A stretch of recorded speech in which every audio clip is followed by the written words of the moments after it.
Hello. Today General Hospital will reveal inside the church, where the golden light of flickering candles danced gently across stained glass windows, an atmosphere of reverence and serenity wrapped itself around the congregation like a sacred cloak. The baptism of Daisy had drawn together friends and family, all dressed in muted tones of celebration, their voices hushed, their smiles soft with emotion. This was not just a religious rite. It was a moment that symbolized hope and renewal, a declaration of protection and belonging for a child who had already endured more than anyone truly understood. Sasha stood near the front pew, her heart swollen with pride and an inexplicable unease that refused to dissolve. Her eyes brimmed with tears as she watched Felicia cradle Daisy with a warmth that radiated maternal devotion. Every detail of this event had been meticulously planned by Sasha, who had poured her soul into creating the perfect day for her daughter, a fragile offering of peace after weeks of emotional turbulence and haunting suspicion. Michael stood at her side, his arm brushing against hers, a silent reassurance.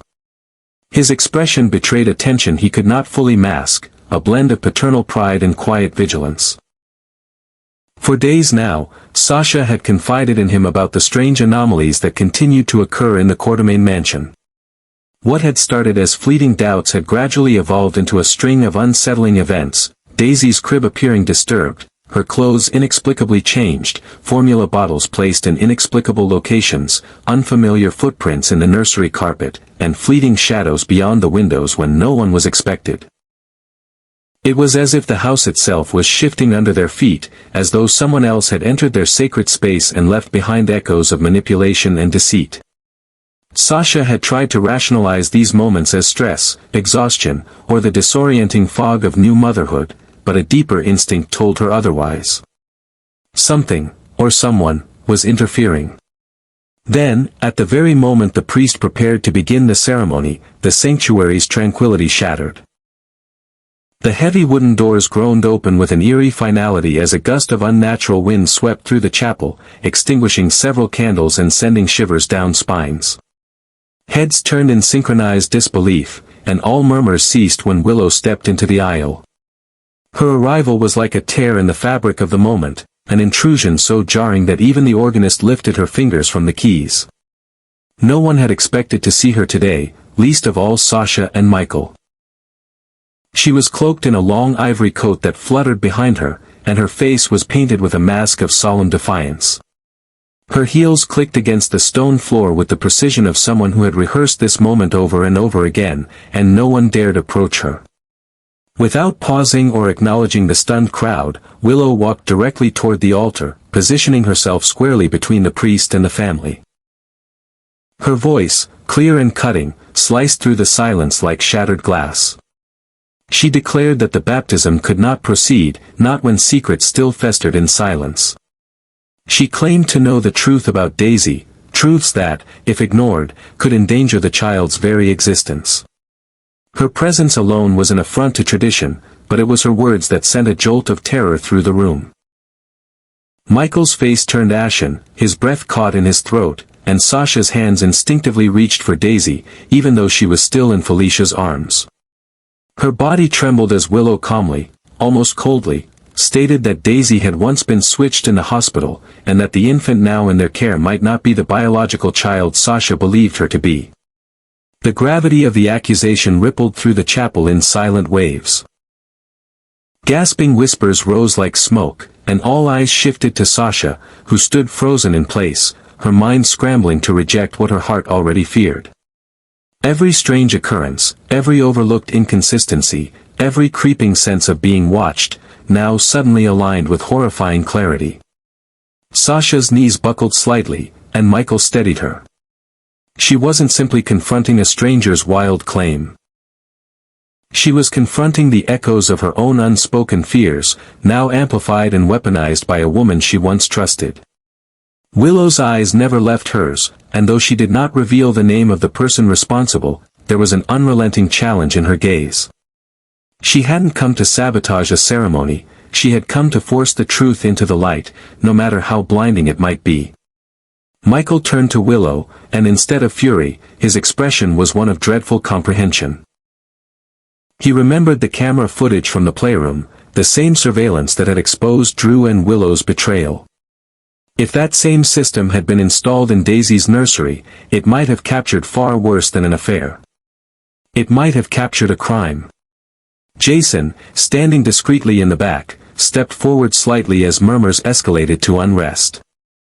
Carly's hand shot out to hold him back, her instincts still rooted in decades of learned restraint. She watched Sasha crumple into Michael's arms, her sobs muffled by the weight of a mother's worst nightmare, doubt. Not just doubt in others, but in herself. Was she so vulnerable, so fractured, that she had allowed someone to deceive her about her own child? Had her grief and trauma rendered her blind? And if the child in her arms was not truly Daisy, then where was her real daughter? The ceremony disintegrated into chaos.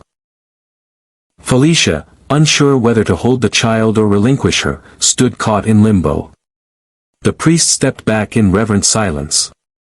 Jason signaled one of Sonny's guards to begin discreet surveillance of all exits. Michael's mind raced as he tried to piece together what Willow might know and what she might be hiding. Willow offered no further details, only a final, chilling statement that truth could no longer be ignored. And then, as quickly as she had arrived, she turned and exited the church, her coat trailing behind her like a specter. She had come not to start a fire, but to reveal that the flames were already burning, unseen, beneath the surface of their carefully constructed lives. Sasha clung to Daisy, whispering fragments of prayers, questions, and denials, while Michael silently vowed to get answers, no matter the cost. Outside, the sun had vanished behind a bank of dark clouds.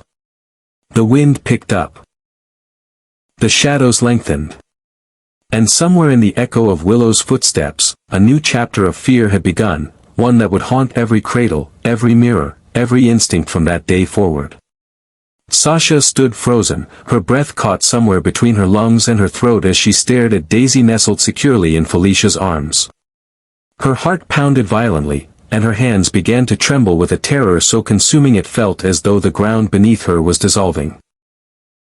Her gaze locked on the delicate features of the baby, those soft cheeks, those tiny hands, the faint cooing that had once soothed her through the darkest nights. But now, instead of comfort, every sound and movement was laced with the horrific possibility that the child she loved, nurtured, and believed to be hers, might not be her daughter at all. Her mind reeled, desperately cycling through every memory, every smile, every cry that had once affirmed their bond, now tainted by a singular, paralyzing question: what if she wasn't Daisy? That thought tore through her like glass. If the baby in Felicia's arms wasn't her own, then where was her child, her real child?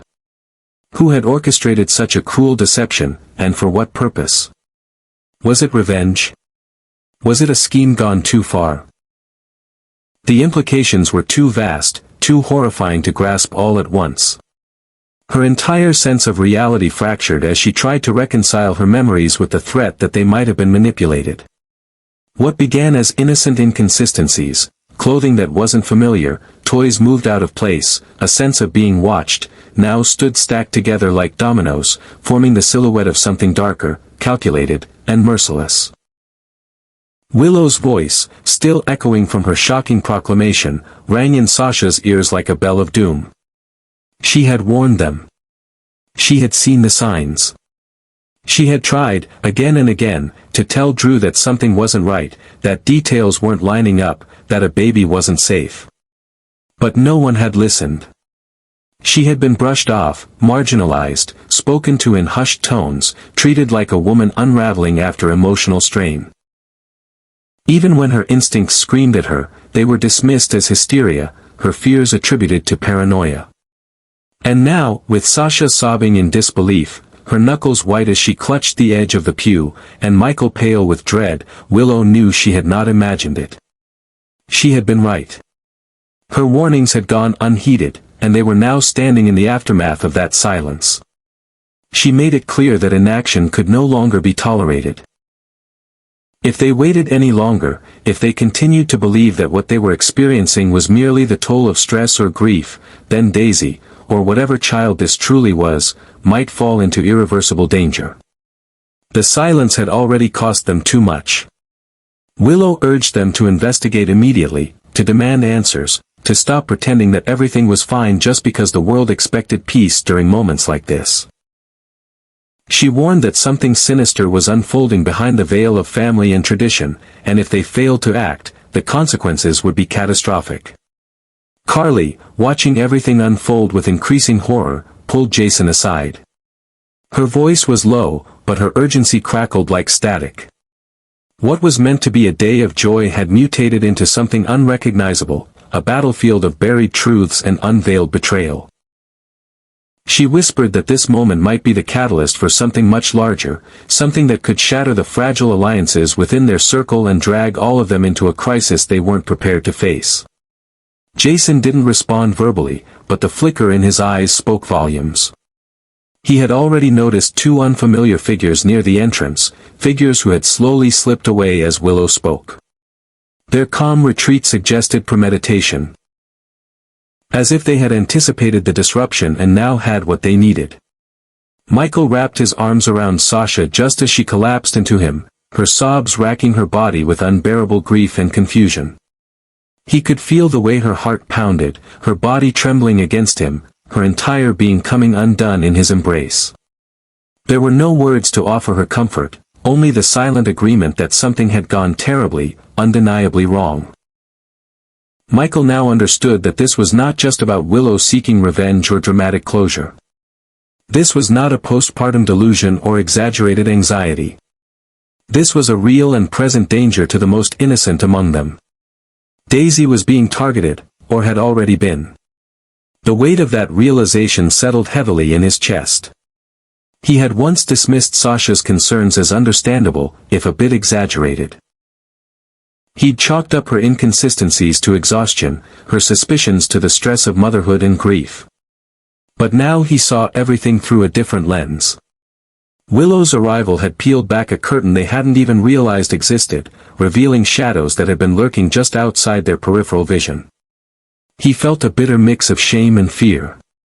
They had been lulled into a sense of security, thinking love alone could protect their family. But now they knew better. Sasha, her face wet with tears, choked out fragments of thoughts that made Michael's blood run cold.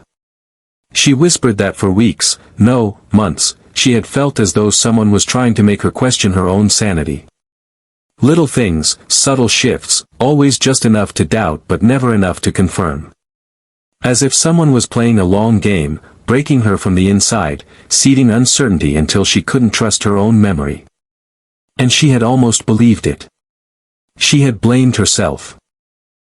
But now, hearing Willow articulate the exact fears that had haunted her nights, she knew she hadn't been imagining any of it.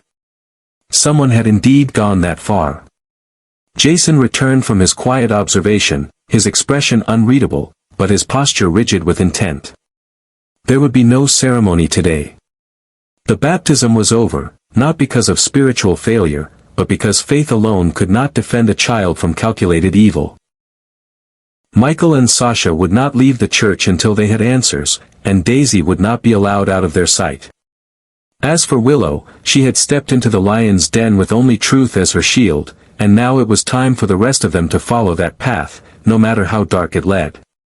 Outside, the church bells rang, signaling the passing of the hour. But inside, time had frozen. Hearts pounded, hands trembled, and the weight of a single question loomed larger than ever. If Daisy was not who they thought she was, then who was she? And where was the child they had lost without even knowing? The moment Willow stepped out of the church, leaving behind a wake of confusion and devastation, Jason's eyes followed her with icy precision. Without a word, he gave a subtle but unmistakable signal to two of Sonny's most trusted security men, who had been stationed inconspicuously among the crowd. They moved swiftly, melting into the shadows with the practiced ease of men who had seen too many betrayals and too many bodies fall because action came too late. Whatever remained of the sacred calm of the day had been torn away, in its place now stood something colder, sharper, and unrelenting, a sense of wariness that saturated every breath within the stone walls of the church. Jason knew they could no longer afford the luxury of assumption. What had once seemed like paranoia now looked dangerously close to the truth. Within the hour, a quiet but intense investigation was underway. No flashing lights. No uniformed officers. No public panic. This was a silent operation, private, methodical, and comprehensive. Sunny's network of informants, surveillance specialists, and ex-intelligence contacts was mobilized to comb through hospital records, visitor logs, security footage, and employee backgrounds from the day Daisy was born. Jason's order was clear: no detail, no matter how seemingly insignificant, was to be overlooked. The goal was singular: identify the moment the switch may have occurred, determine if Daisy had been swapped with another infant, and trace every individual who had access to the neonatal unit on the day of her birth. This wasn't just a family matter anymore. This was a potential crime with deep psychological and emotional consequences, and Jason intended to unearth the truth even if it meant tearing apart every institution involved. Meanwhile, Michael stood before the stunned crowd still gathered in the chapel, his voice trembling with a restrained fury as he formally postponed Daisy's baptism. He declared that until the facts were fully established, no celebratory ritual could continue. Not under the weight of such uncertainty, not when the identity and safety of a child hung in the balance. He announced that all babies born in the same hospital window as Daisy would undergo DNA testing, effective immediately. It didn't matter how controversial it sounded or how deeply it offended those who still clung to the illusion of peace. He would not allow another day to pass without clarity. Too much was at stake. Sasha, crumpled into one of the pews, clung to Daisy with the desperation of a mother whose reality was collapsing beneath her. Her sobs had lost their voice, reduced to silent gasps and shaking shoulders. Every time she looked into the baby's eyes, she tried to find that spark of recognition, that primal certainty all mothers are supposed to feel. But now, that connection, once as natural as breath, was clouded by the sharp fog of doubt. Her arms wrapped tighter around the child as if afraid that letting go, even for a moment, would mean losing her forever. She whispered Daisy's name over and over again, not just as a comfort to the infant, but as a prayer, a plea, a desperate chant to keep the possibility at bay. But deep within her, a colder thought persisted: what if this wasn't her child? That question ripped through her soul with more force than she could bear. If this baby, the one who had been fed from her breast, rocked in her arms, lulled to sleep by her heartbeat, if she was not truly Daisy, then where was her daughter? Where was the baby she had waited for, grieved for, loved with everything that remained of her broken heart after losing Liam? Had she been taken? Had she cried for her mother in the arms of a stranger? Was she still alive? And if she was, what condition was she in now? These questions pounded in Sasha's chest like a second heartbeat, one that brought no life, only terror. The nightmare Sasha thought she had outrun after Liam's death had returned with a vengeance, and this time, it had a new face. This was not just grief. This was trauma weaponized by manipulation, sharpened by the unknown. Her mind spun through every memory of the past few months. Every night she woke up panicked, every moment she had felt watched, every instant where her maternal instincts had sparked alarm only to be dismissed by others or suppressed by her own exhaustion. The baby clothes that changed without reason. The crib that seemed disturbed. The misplaced formula. The flicker of movement outside the window at odd hours. She had told herself she was overreacting, that it was the chaos of new motherhood. But it wasn't. She had been right to be afraid. And now, the chilling possibility that someone had planned all of this from the very beginning grew heavier with each passing minute. Somewhere, someone had orchestrated a baby swap, infiltrated their lives, and watched as Sasha bonded with a child who may not be hers, perhaps for their own entertainment, perhaps for revenge, or perhaps for reasons too twisted to imagine. And that someone was still out there. Watching. Waiting. Smiling. Jason returned quietly from the perimeter, his eyes cold and focused. He said nothing to Sasha or Michael but gave a slight nod to Sunny's men as they relayed updates through encrypted phones. The church had been locked down without drawing attention. Guests were politely escorted out under the guise of health protocol concerns, and staff members were being discreetly questioned. Jason understood that whoever was behind this was cunning, and it would take more than brute force to draw them out. They would need to think like the enemy, to anticipate the next move, to smoke out the predator behind the curtain. Outside, the sun was beginning to set, casting long shadows across the front steps of the church. The golden light that once felt sacred now seemed sickly, stretched too thin over the darkness that had taken root. Inside, Sasha remained unmoving, gently rocking Daisy in her arms, whispering lullabies with tears streaking silently down her cheeks. But in her mind, a war had begun. A war between her instinct and her fear, between hope and horror. And in some corner of the city, unseen and untouched, the architect of this nightmare may very well have been watching. Their plan had unfolded perfectly. Their trap had been sprung. And now, as the Corinthos family scrambled to uncover the truth, as Sasha wept and Michael strategized and Jason hunted, that shadowy figure likely smiled in satisfaction. Because this was only the beginning. The real devastation was still to come.